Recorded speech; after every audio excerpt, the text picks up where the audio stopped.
Tingnan nyo to guys, ang nabili kong soft drinks. Parang na-scam yata ako. Tingnan nyo, walang butas. Wala lahat oh. Pero parang kulang yata yung laman. Buksan nga natin yan maya maya. Ipakita ko sa inyo yan oh, walang butas yan, walang butas. Wala lahat, wala. Diba? Walang butas. Dapat ano yan eh, 300 ml yan. Yan, buksan natin. Ito na guys. Yan.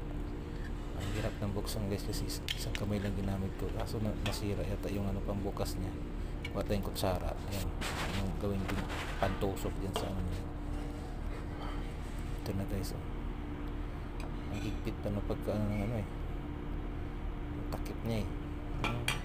Kaya tingnan nyo guys ah. Pupukin ko ito para mabutas yun, para makuha natin yung laman. Lagay natin sa baso kung gaano yan karami. Tingnan nyo guys oh. Ganyan lang karami yung nabili kong soft drinks. Ang mahal ng isang lata tapos ganyan lang pala karami. Sa sobrang katangahan ko, hindi ko alam konti lang pala yung laman. Tingnan nyo, 300 ml na yan. Ay nako, thank you for watching.